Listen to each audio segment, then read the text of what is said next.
Okay, today's question comes from Vancouver.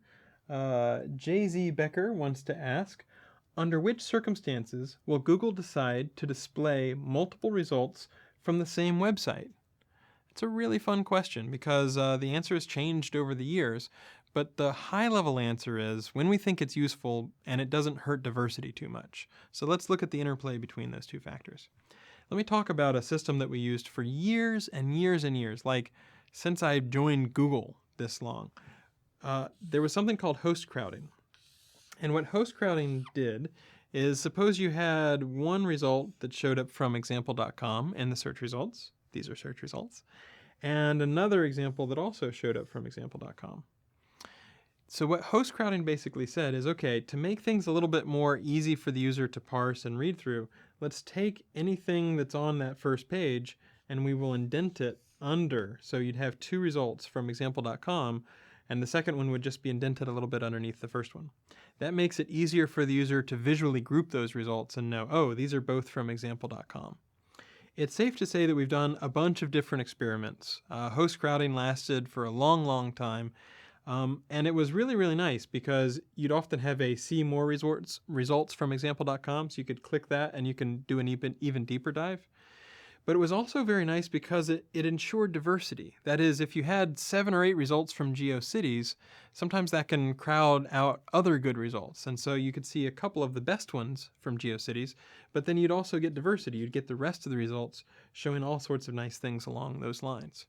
Now, what's the limitation of that? Well, host crowding, if you only allow 2 results, that's kind of a hard limit. Sometimes it might be more appropriate to show more results.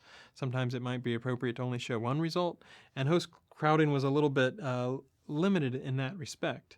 So that was one thing to consider.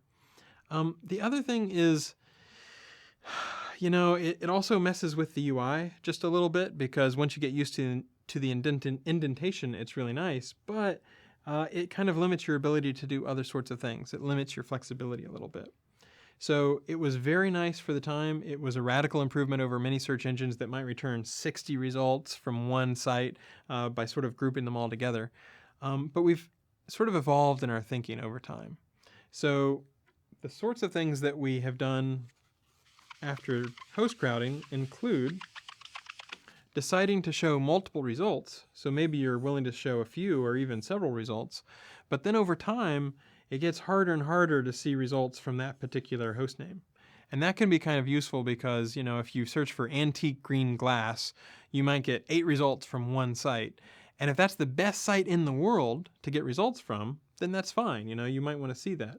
But if it's not really a great site, as far as you don't want 8 out of the top 10 to belong to that site, then if it gets a little bit harder for each subsequent result to show up, then you'll get you tune it so that you get as many as you think is useful, and then you start to get diversity after that, and you start to get good stuff.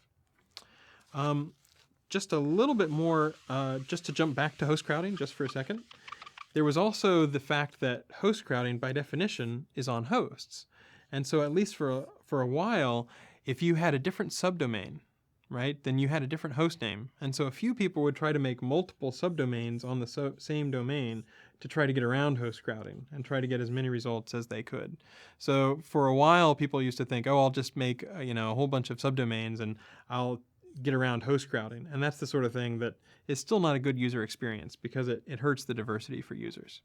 So let me talk a little bit about the way that we think about diversity and the number of results you can see from one website right now. You want to show as many results as you think is useful. And that's the tricky bit. What the user is looking for can vary depending on what they're searching for. For example, if they type in something like HP or IBM, probably a lot of pages or a lot of results from HP is a good answer. So several people have noted that it's possible to get, more than for, lots of results from Hewlett-Packard if you search for HP, but that's okay. The user has indicated that's their interest by sort of doing that query. But in general, what we try to balance is this trade-off between a good diversity of results, because you don't know exactly what the user was looking for. So you want to sort of give them a little bit of a sampling to say, okay, here's a bunch of different possible interpretations. Here's what you might be looking for. And then we also want to, absolutely give the results that we think match the query well, and sometimes that can be from multiple pages within the same site.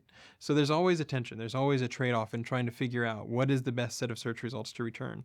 There's no objectively true or perfect way to do it. We've varied our scoring, we've varied our user interfaces, and if, there's one thing you can count on, it will be that Google will continue to test out ideas. Google will continue to evolve how often we think it's appropriate to show how many results from how many sites in the search results. But that gives you a little bit of the insight about what we're thinking about, why it's sometimes a good experience, and why sometimes it's not as helpful for users to see a lot of results from the same site. Thanks very much.